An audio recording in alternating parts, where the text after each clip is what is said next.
अगर आप एक यूट्यूबर हो और आपको कॉपीराइट की सही नॉलेज नहीं है तो आपके साथ भी कुछ ऐसा हो सकता है। कुछ भी ऐसा गलत अपलोड नहीं किया था इस चैनल पर। मुझे कुछ समझ नहीं आ रहा है क्या हुआ यार, ये मतलब कैसे हो रहा है यार। इतने सालों से मेहनत की थी यार, सब बेकार कर दी एक सेकंड में यार। ऐसे कैसे काम करेंगे यूट्यूब पर यार, कोई मदद नहीं कर रहा यार। डजेंट मैटर आपके कितने मिलियन सब्सक्राइबर्स है, लेकिन अगर आपको नहीं पता कि कॉपीराइट क्या है, कम्युनिटी गाइडलाइंस क्या है, फेयर यूज पॉलिसी क्या है और कॉपीराइट को कैसे हटाते हैं, तो आपका करियर कभी भी खत्म हो सकता है। इस वीडियो में मैं आपको copyright claim, copyright strike, community guidelines, fair use policy, copyright कैसे हटाते हैं और दूसरी की वीडियोस टोटली कॉपी पेस्ट करके अपलोड करने के बाद उसे मोनेटाइज कैसे करते हैं, इन सब चीज की नॉलेज देने वाला हूँ। तो अगर आपने इस वीडियो का कोई भी हिस्सा स्किप किया तो समझ लेना आपने एक रिस्क लिया है।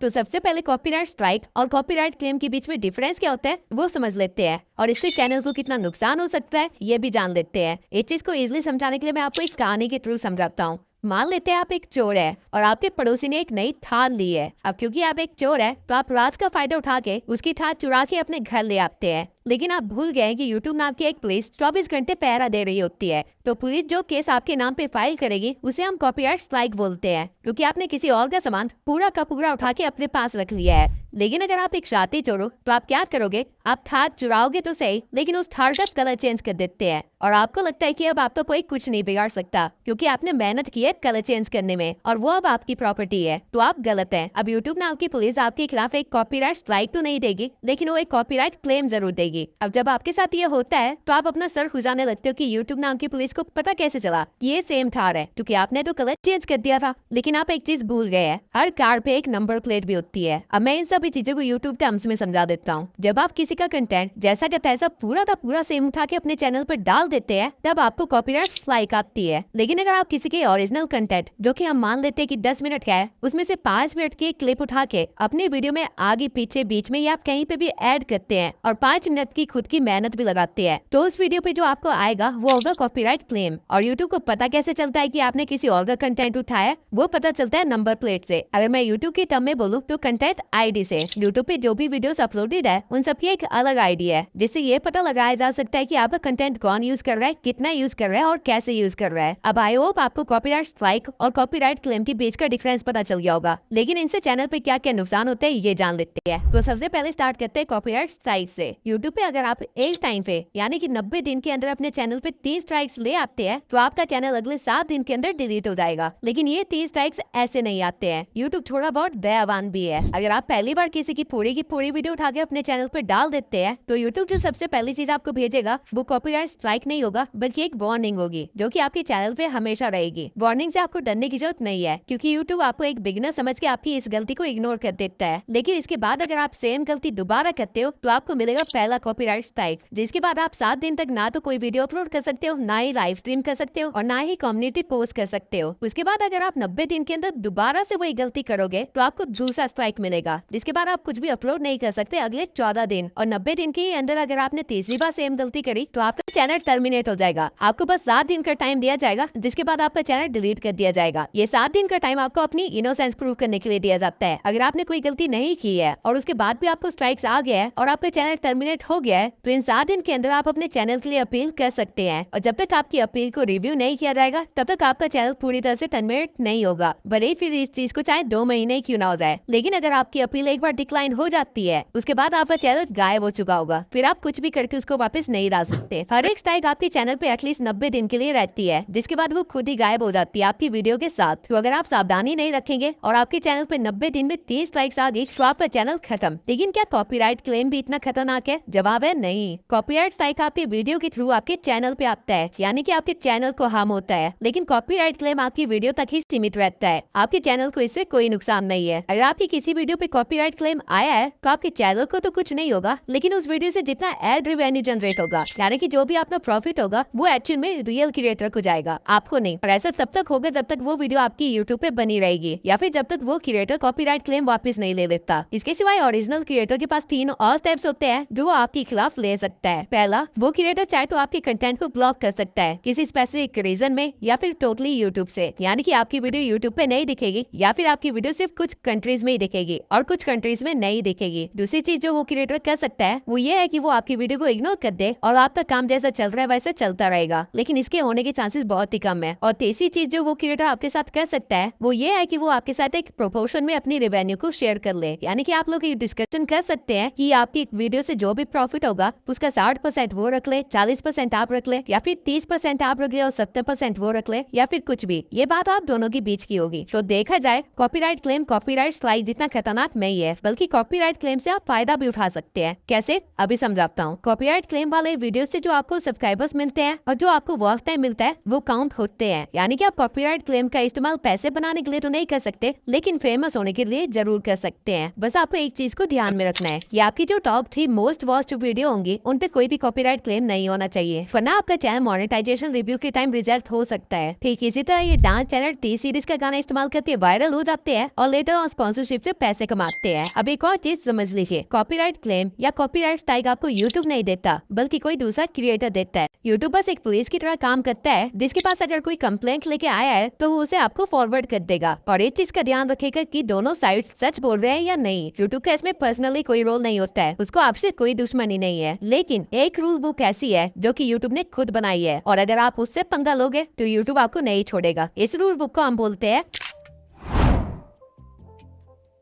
अब YouTube एक सोशल मीडिया प्लेटफॉर्म है, तो उसे ये चीज इंश्योर करनी होती है कि उसका प्लेटफॉर्म हर एक बंदे के लिए सेफ हो, बच्चे से लेके बूढ़े तक, मासूम से लेके चालाक तक। इसलिए YouTube ने एक ब्रॉड कैटेगरी में 6 कम्युनिटी गाइडलाइंस बना रखी है, जिसके अंदर बहुत सारे रूल्स आते हैं। अब ये सारे रूल्स बताना तो पॉसिबल नहीं है, लेकिन मैं आपको सारे इंपॉर्टेंट रूल्स बता देता हूँ ताकि आप कोई भी गलती ना कर बैठे। और अगर आप गलती से ये कम्युनिटी गाइडलाइंस तोड़ते हैं तो उसके बाद आपके साथ क्या होगा ये भी मैं आगे बताता हूँ। नंबर 1 है स्पैम एंड डिसेप्टिव प्रैक्टिसेस। इस गाइडलाइन के अकॉर्डिंग फेक व्यूज या फेक सब्सक्राइबर्स या फिर वॉच टाइम खरीदना या फिर सब फॉर सब जैसी एक्टिविटीज करना बिल्कुल भी अलाउड नहीं है। और अगर आप किसी और क्रिएटर की एग्जैक्टली सेम चैनल बना लेते हैं, यानी कि उसका लोगो, ब्रांडिंग, कंटेंट अपने चैनल पे डालते हैं, तो ये चीज भी अलाउड नहीं है। साथ ही साथ आप किसी भी थर्ड पार्टी ऐप का लिंक जो कि किसी गैमलिंग साइट ले जाता हो या फिर जहाँ से कोई मालवेयर या वायरस आपकी कंप्यूटर या लैपटॉप पे आ सकता है, ऐसी चीजों का लिंक अपने डिस्क्रिप्शन, कमेंट या फिर टाइटल में कहीं पे भी डालना अलाउड नहीं है। और अगर आप स्पैम करते हैं, यानी कि टाइटल में कुछ और दिखाया, थंबनेल में कुछ और दिखाया, कंटेंट के अंदर कुछ और बताया, या फिर अपने पूरे डिस्क्रिप्शन को टैग से भर दिया, तो ये चीज भी आपकी चैनल पे स्ट्राइक ला सकती है। सेकंड है सेंसिटिव कंटेंट गाइडलाइन। इस गाइडलाइन के अकॉर्डिंग आप बच्चों पे वायलेंस होते हुए नहीं दिखा सकते, यानी कि नॉर्मली जिस तरह इंडियन पेरेंट्स अपने बच्चे को डांट देते हैं या फिर पीट देते हैं, ये चीजें होते हुए आप यूट्यूब पे नहीं दिखा सकते। इसके सिवाय न्यूडिटी या सेक्सुअल चीजें दिखाना भी अलाउड नहीं है, अब चाहे वो कंटेंट के अंदर हो या फिर थंबनेल पे ही क्यों ना हो। कई सारे मूवी एक्सप्लेनेशन चैनल क्या करते हैं कि वो अपने थंबनेल पे जानबूझ के कुछ ऐसा सेक्सुअल कंटेंट डालते हैं कि लोग उस पे क्लिक कर दे, लेकिन एक्चुअल में गाइडलाइंस के अकॉर्डिंग ये करना अलाउड नहीं है और उनका चैनल किसी भी दिन टेक डाउन हो सकता है। और इसी के साथ साथ आप कुछ गोर कंटेंट भी नहीं डाल सकते, यानी कि कोई एक्सीडेंट होते भी नहीं दिखा सकते, किसी का ब्लड ब्लीड होते भी नहीं दिखा सकते, या फिर कोई भी ऐसी चीज जिसको देख के एकदम से डिस्गस्ट होता है या फिर घिन आती है, वैसी चीजें नहीं दिखा सकते, जो कि नॉर्मली एक इंसान को नहीं देखनी चाहिए। ऐसी कोई भी चीज दिखाना अलाउड नहीं है और इस गाइडलाइन के अकॉर्डिंग वल्गर बोलना भी अलाउड नहीं है। अब आई नो आप कहेंगे कि काफी सारे चैनल तो वल्गर बोलते हैं और वो चैनल अभी भी है यूट्यूब पे, तो नो डाउट ऐसा है। तो एक चीज के लिए मैं बस यही कहूंगा कि इंडिया के अंदर काफी सारे लॉज है, लेकिन क्या हम सारे फॉलो करते हैं? और ना फॉलो करने पे क्या हम सारे जेल के अंदर है? ऑब्वियसली नहीं। तो कुछ चैनल बच जाते हैं और कुछ चैनल पे स्ट्राइक लग जाती है। यूट्यूब ने बस ये बता रखा है कि उनके रूल बुक के अकॉर्डिंग ये चीज अलाउड नहीं है। तो कल को अगर आपका चैनल टेक डाउन हो जाता है इस रीजन की वजह से, तो आप लीगली यूट्यूब से लड़ नहीं सकते। आप ये नहीं कह सकते कि यूट्यूब ने गलत किया। थर्ड गाइडलाइन है वायलेंस और डेंजरस कंटेंट। जिस कंटेंट के थ्रू साइबर बुलिंग की जाए या फिर किसी स्पेसिफिक पर्सन या ग्रुप को हैरेस किया जाए, वो अलाउड नहीं है। और इवन हेट स्पीच फैलाना भी अलाउड नहीं है, यानी कि आप अपने कंटेंट के थ्रू किसी के अंदर हेट को बढ़ा रहे हैं, भले वो किसी भी रेस, रिलीजन या डिसेबिलिटी के लिए ही क्यों ना हो, ऐसी कोई भी चीज यूट्यूब पे अलाउड नहीं है। फोर्थ गाइडलाइन है रेगुलेटेड गुड्स एंड आइटम्स। इस गाइडलाइन के अकॉर्डिंग आप कोई भी हथियार या फिर कोई भी नुकसान पहुंचाने वाली चीज पे कंटेंट नहीं बना सकते। इसके अंदर ड्रग्स वगैरह भी आ जाते हैं और ऐसी किसी भी चीज को बेचना या फिर बताना कि इसको कहाँ से लिया जा सकता है या फिर इसका लिंक डिस्क्रिप्शन में देना बिल्कुल भी अलाउड नहीं है। आपकी वीडियो को इमीडिएटली रिमूव कर दिया जाएगा और आपके चैनल पे एक कम्युनिटी स्ट्राइक भी आ जाएगी। फिफ्थ गाइडलाइन है मिस इन्फॉर्मेशन। इस गाइडलाइन के अकॉर्डिंग आप किसी भी चीज से रिलेटेड मिस इन्फॉर्मेशन नहीं फैला सकते, यानी कि गलत नॉलेज नहीं दे सकते। और ये गाइडलाइन काफी ज्यादा स्ट्रिक्ट है, स्पेशली इलेक्शन से रिलेटेड कंटेंट पे और मेडिकल से रिलेटेड कंटेंट पे, क्योंकि अगर आप इलेक्शन से रिलेटेड कोई गलत इन्फॉर्मेशन फैला रहे हैं तो आप टेक्निकली एक कंट्री के अंदर तबाही मचा सकते हैं। और वहीं अगर आप मेडिकल में एक गलत इन्फॉर्मेशन प्रोवाइड कर रहे हैं तो आप किसी की जान भी ले सकते हैं। तो ऐसे किसी भी चीज पे कंटेंट बनाने दिखाने के टाइम फैक्ट्स जरूर शो करना, वरना यूट्यूब पे एक अलग चीजें आपके ऊपर रियल लाइफ पुलिस केसेस भी हो सकते हैं। अब कम्युनिटी गाइडलाइंस को वॉयलेट करने से होगा क्या, इसमें आपके साथ सेम ट्रीटमेंट होगी जो आपके साथ कॉपीराइट स्ट्राइक के टाइम पे हो रही थी। यानी कि पहले आपको एक वार्निंग आएगी, फिर आपको पहला स्ट्राइक आएगा, फिर दूसरा स्ट्राइक और तीसरे स्ट्राइक में आपका चैनल डिलीट कर दिया जाएगा, जिसके बाद अगेन आपको सिर्फ 7 दिन दिए जाएंगे। लेकिन इसमें एक लूप होल है। मान लेते हैं अगर आपने अपने किसी कंटेंट में स्पैम वाले गाइडलाइन को ब्रेक कर दिया तो आपको एक वार्निंग आएगी, और उसके बाद अगर आप एक और कंटेंट डालते हैं जिसमें आपने डेंजरस वाले कम्युनिटी गाइडलाइन को ब्रेक कर दिया तो आपको इस बार स्ट्राइक नहीं आएगी बल्कि दोबारा से एक वार्निंग आएगी, क्योंकि ये दोनों अलग अलग कम्युनिटी गाइडलाइंस है। लेकिन अगर आप एक तीसरा कंटेंट डालते हैं जिसमें आप अगेंस्ट स्पैम वाले कम्युनिटी गाइडलाइन को तोड़ते हैं तो इस बार आपको पक्का एक स्ट्राइक आएगी, क्योंकि आपने वार्निंग के बाद भी सेम गलती करी। तो बेसिकली यहाँ पे यूट्यूब ये कह रहा है कि गलतियां करते रहो, गलतियां करने से प्रॉब्लम नहीं है, लेकिन सेम गलती बार बार मत करो। अब ये सारे रूल्स देख के आप सोच रहे होंगे कि मैंने हर एक तरह का चैनल देखा है जो इन रूल्स को ब्रेक कर रहा है, लेकिन एक्चुअली में ऐसा नहीं है। वो लोग 30 कम्युनिटी गाइडलाइन को फॉलो कर रहे हैं, जो कि है EDSA कंटेंट। EDSA की फुल फॉर्म है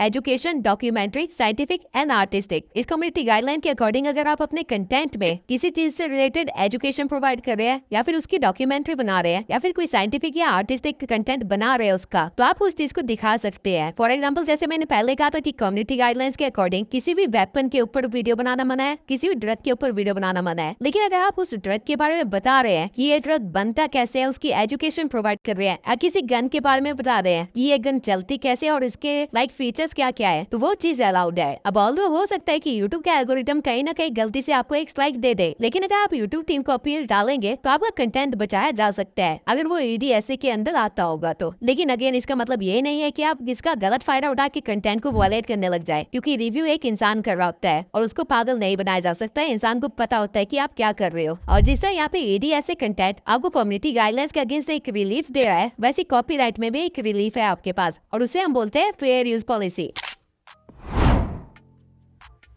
यूट्यूब कहता है कि अगर आप किसी और के कंटेंट का छोटा सा हिस्सा क्रिटिसिज्म, कमेंट्री, न्यूज रिपोर्टिंग या टीचिंग या स्कॉलरशिप या फिर रिसर्च के लिए इस्तेमाल करते हैं तो उसकी परमिशन आपको है। आप बिना ओरिजिनल कंटेंट क्रिएटर की परमिशन लिए हुए भी इस चीज को इस्तेमाल कर सकते हैं। लेकिन ये पॉलिसी बहुत ही ज्यादा कॉम्प्लेक्स है और इसका रियल में एग्जीक्यूशन कैसे होता है ये सिर्फ यूट्यूब को ही पता है। लेकिन कुछ चीजें है जो मैंने अपनी एक्सपीरियंस से सीखी है, तो मैं आपको वो बता देता हूँ। कभी भी किसी भी क्रिएटर की क्लिप को 8 से 10 सेकंड से ज्यादा इस्तेमाल मत करना। अगर आप किसी क्रिएटर की क्लिप का इस्तेमाल कर भी रहे हैं तो उसको टुकड़ों में इस्तेमाल करना। यानी कि मान लेते हैं अगर मुझे मनोज दे की वीडियो से 5 मिनट 10 सेकंड से लेके 5 मिनट 30 सेकंड तक की वीडियो की क्लिप चाहिए तो मैं उसको इस तरह इस्तेमाल करूंगा। मैं पहले 5 मिनट 10 सेकंड से लेकर 5 मिनट 15 सेकंड तक की क्लिप दिखाऊंगा, फिर बीच में एक इमेज लगा दूंगा या फिर अपनी कमेंट्री देना स्टार्ट कर दूंगा। उसके बाद मैं दोबारा से एक क्लिप लगाऊंगा जो कि होगी 5:16 से लेकर 5:20 तक या फिर 5:25 तक, और उसके बाद मैं दोबारा से कमेंट्री देख के वीडियो को कंटिन्यू कर दूंगा। और उसके बाद आगे जाके कहीं मैं दोबारा से उसकी क्लिप इस्तेमाल करूंगा, लेकिन बहुत ही कम टाइम पे। और जब मैं इन क्लिप से इस्तेमाल कर रहा हूँ तो मैं इस चीज का खास ध्यान दूंगा कि उसके ऊपर कुछ ना कुछ मेरी एडिटिंग जरूर हो, चाहे उसके ऊपर मैंने कोई ओवरले दे रखा हो, इफेक्ट दे रखा हो या फिर कोई टेक्स्ट क्यों ना दे रखा हो। अब ऑल्दो ये चीज कहीं यूट्यूब ने लिख नहीं रखी है, लेकिन ये चीज मैं आपको पर्सनल एक्सपीरियंस से बता रहा हूँ कि ये ट्रिक काम कर जाती है अगर आप बहुत ही शॉर्ट क्लिप का इस्तेमाल करें। लेकिन ये ट्रिक मैं आपको प्रेफर करूंगा कि सिर्फ कंटेंट क्रिएटर्स के साथ इस्तेमाल करें। इस चीज को गलती से भी किसी कंपनी या ब्रांड के साथ इस्तेमाल करने की गलती मत करना, क्योंकि वो लोग इस चीज को नहीं देखते हैं, वो किसी भी टाइम कॉपीराइट क्लेम दे देंगे। तो अगर आप किसी कंपनी या प्रोडक्शन हाउस की कोई चीज दिखाना चाहते हैं तो मैं प्रेफर करूंगा कि उनकी इमेजेस ही दिखाए, क्लिप ना दिखाए, और इमेजेस के ऊपर आपकी वॉइस ओवर होनी चाहिए। और बाय चांस अगर आप कोई क्लिप दिखाते भी है तो उनकी क्लिप का साउंड ऑफ कर देना और उसके ऊपर अपनी वॉइस ओवर देना, और उनकी क्लिप ज्यादा से ज्यादा 3 सेकंड ही इस्तेमाल करना। ये रूल मैं स्पेशली मूवी एक्सप्लेनेशन चैनल्स के लिए बता रहा हूँ, क्योंकि उनके साथ ये बहुत ही ज्यादा होता है कि वो छोटी सी क्लिप भी इस्तेमाल करते हैं लेकिन उस पर भी कॉपीराइट स्ट्राइक या क्लेम आ ही जाता है। तो प्रेफर करना कि सिर्फ 3 सेकंड की क्लिप का इस्तेमाल करो, जिसके बाद आप इमेजेस का इस्तेमाल करो, फिर अगेन क्लिप का इस्तेमाल करो, फिर अगेन इमेजेस का इस्तेमाल करो। और जब आप क्लिप का इस्तेमाल कर रहे हो तो साउंड्स वगैरह ऑफ रखना, उस पर आपकी वॉइस ओवर होनी चाहिए। और प्रेफरेबल है कि अगर आप उस पर कोई एडिटिंग भी कर सको तो और भी अच्छा। इसके सिवा एक और चीज, कभी भी टी सीरीज की गाने को इस्तेमाल मत करना, क्योंकि अगर आप उनके गाने के 2 से 5 सेकंड भी लोगे वो लोग तब भी कॉपीराइट स्ट्राइक मार देंगे। अब हो सकता है आपने किसी और बंदे की क्लिप फेयर यूज पॉलिसी के अकॉर्डिंग इस्तेमाल की हो, या फिर आपने बिना किसी कम्युनिटी गाइडलाइन को ब्रेक किए इसी reaction channel, education channel, news channel या रोस्टिंग चैनल के लिए चीजें इस्तेमाल की हो या फिर बताई हो, और इसके बावजूद अगर आपको कोई कॉपीराइट स्ट्राइक या क्लेम आ जाता है तो आपको डरने की जरूरत नहीं है और उस वीडियो या कंटेंट को डिलीट तो गलती से भी मत करना। इसके बजाय आपको ईमेल पे एक फॉर्म आएगा जहाँ पे आप अपील कर सकते हो कि आपका कंटेंट अपनी जगह पे सही है, आपने फेयर यूज पॉलिसी का इस्तेमाल किया है या फिर आपका कंटेंट EDSA कंटेंट के अंडर आता है। जिसके बाद यूट्यूब की टीम से कोई आपके कंटेंट को रिव्यू करेगा और अगर आप अपनी जगह पे सही हुए तो आपके कंटेंट के साथ कुछ नहीं होगा, उससे कॉपीराइट क्लेम या फिर स्ट्राइक हट जाएगी। लेकिन अगर आप अपने कंटेंट को डिलीट कर दोगे तो आपके पास ऑप्शन ही नहीं बचेगा अपील का, तो वो बेसिकली आप ही का नुकसान है। तो कभी भी कॉपीराइट क्लेम या स्ट्राइक से आपको डरना नहीं है, आपको बस ध्यान रखना है कि आपने जो चीजें इस्तेमाल की है उसको सही पॉलिसी के अकॉर्डिंग इस्तेमाल की है या नहीं। अब ऑल्दो मैंने आपको कॉपीराइट स्ट्राइक और क्लेम से रिलेटेड हर एक नॉलेज दे दी है, लेकिन आपको अभी भी इस चीज का आंसर नहीं मिला होगा कि मैंने इस चैनल पे कैसे 100 से भी ज्यादा कंटेंट अपलोड किया किसी और क्रिएटर का, वो भी पूरा का पूरा कॉपी पेस्ट, और उसके बावजूद मुझे स्ट्राइक नहीं मिला और ये चैनल मोनेटाइज भी कर दिया। तो ये मैंने कैसे किया, इसका जवाब है क्रिएटिव कॉमन्स। यूट्यूब पे वीडियो अपलोड करते टाइम हमें 2 लाइसेंस मिलते हैं, एक स्टैंडर्ड लाइसेंस और एक क्रिएटिव कॉमन लाइसेंस। अगर आप अपनी वीडियो को स्टैंडर्ड लाइसेंस के अंडर रखते हैं तो इसका मतलब ये होता है कि वो वीडियो आपकी है, आप उसके ओनर है और कोई भी उस वीडियो को इस्तेमाल नहीं कर सकता है। लेकिन अगर आप उस वीडियो को क्रिएटिव कॉमन्स के अंडर रखते हैं तो आप दूसरे बंदे को एक राइट देते हैं कि वो आपकी वीडियो को रिमिक्सिंग करके या उसे ट्रांसफॉर्म करके अपने चैनल पर डाल सकता है और उसे मोनेटाइज भी कर सकता है। लेकिन ध्यान देना, यहाँ पे आप सेम टू सेम कंटेंट नहीं डाल सकते, आपको रिमिक्सिंग या ट्रांसफॉर्मिंग करनी है। तो मैं करता क्या था कि मैं इस क्रिएटर की वीडियोस को उठाता था, उसे डाउनलोड कर लेता था और साथ में इसकी स्क्रिप्ट को भी डाउनलोड कर लेता था, जिसके बाद मैं इसकी स्क्रिप्ट से AI के थ्रू एक वॉइस ओवर करवा लेता था और उसको अपनी वीडियो में डाल देता था। और डाउनलोडेड वीडियो को भी मैं हल्का सा एडिट किया करता था, जहाँ पे मैं एक इंट्रो और आउट्रो लगा देता था और साथ में बीच बीच में इमेजेस और टाइटल डालता रहता था, जिसकी वजह से काइंड ऑफ मेरी वीडियो रिमिक्सिंग में आ गई। इसलिए मुझे कभी भी कोई कॉपीराइट स्ट्राइक नहीं आया और ये चैनल मोनेटाइज भी हो गया क्योंकि मैंने क्रिएटिव कॉमन्स की वीडियो उठाई थी। और ठीक ऐसे ही आप एक कॉपी पेस्ट करके चैनल रन कर सकते हैं। लेकिन यहाँ पे बहुत सारी प्रॉब्लम्स है, कैसे पता करें कि वीडियो एक्चुअल में क्रिएटिव कॉमन्स की है या नहीं, क्योंकि बहुत सारे लोगों को पता ही नहीं चलता कि रियल क्रिएटिव कॉमन्स की वीडियो कौन सी है और उनका कंफ्यूज होना बिल्कुल जायज है क्योंकि उनके पास सही नॉलेज नहीं है। इसके सिवाय हर नीश के अकॉर्डिंग एक क्रिएटिव कॉमन की वीडियो कैसे ढूंढनी है और उसमें किस तरह एडिटिंग करके उसे मोनेटाइज करना है, अगर आप चाहते हैं मैं इन सब पॉइंट्स को कवर करूं और इसके ऊपर एक अलग से वीडियो बनाऊं तो कमेंट में जाके जल्दी से वी वांट वीडियो लिख दीजिए। जैसे 2000 कमेंट्स पूरे होंगे मैं इस टॉपिक पे भी एक वीडियो बनाऊंगा जहाँ मैं आपको स्टेप टू स्टेप सिखाऊंगा कैसे क्रिएटिव कॉमन्स की वीडियो को ढूंढ के उसे मोनेटाइज करवा सकते हो। तब तक अगर आपको नहीं पता कि आप 2024 में यूट्यूब पे क्या गलतियां करने वाले हो या फिर क्या गलतियां करके आप अपना चैनल डुबा दोगे तो इस वीडियो को जरूर देखना ताकि आप अपनी मेहनत को बचा सको।